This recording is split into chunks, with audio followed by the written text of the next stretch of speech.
That the officer Darren Wilson, has not yet been arrested, and the grand jury has now been put together, but no one's expecting them to come to any decision until at least mid-October. Andy, thanks very much. Let's go for more analysis now to Jason Johnson. He's a political analyst. He joins me from Atlanta. There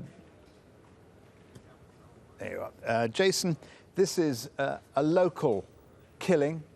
It's a local story. Why has it become a national and then international story? Well, it became a national and an international story because of the response of the Ferguson Police Department. They used highly militarized weapons. They were incredibly aggressive with peaceful protesters. They used tear gas and rubber bullets and stun grenades. And that's what raised this to attention to many Americans, that local police forces have become that militarized, that they were able to behave with that much impunity. And that's why Amnesty International, China, and Egypt have been criticizing the United States for human and civil rights violations during the protests in Ferguson. I have to say, you've seen the pictures, Jason. I've seen the pictures of the police, and they looked as though they could be fighting a war in Iraq, not a small demonstration in Missouri. Is Missouri unique, or are other police forces similarly armed across America? There are other police forces across the country that are armed this way. This is something that libertarians in the United States have been complaining about for years. There is a U.S. government program called Program 1033, where local police can get military surplus from the Department of Defense for free. All they have to do is pay for shipping and handling. And that's been building in this country for a decade. A lot of people weren't paying attention to it, but after seeing those images, after seeing that violence from a police force that was nowhere representative of the people they were actually policing, it has become a serious issue, and now the president has called for a review of those kinds of programs. And the big issue, not just those weapons and the incredible look of Terminator by the police there, is race. A white policeman, a black teenager.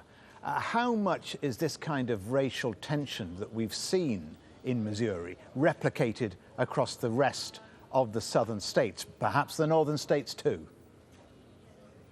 Oh, this is replicated across the United States. This is not new.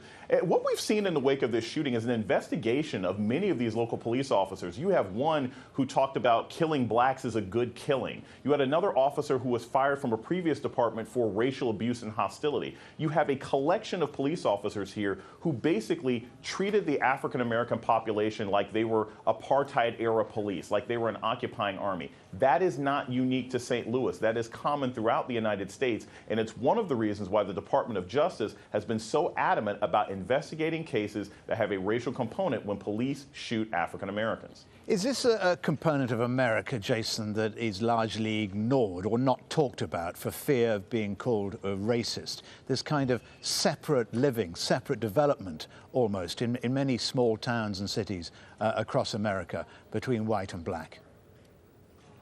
Yeah, it's incredibly common in this country, depending on where you go. America has a serious question to ask itself after this, and it's not African Americans, it's white America. This hostility is really a conflict in white America. You have a large number of white Americans who are not racist, who are not hostile, who think that this is a tragedy, and they've been out protesting. But you have a large number of white Americans who are hostile, who are racist, who hate the fact that America now has a black president.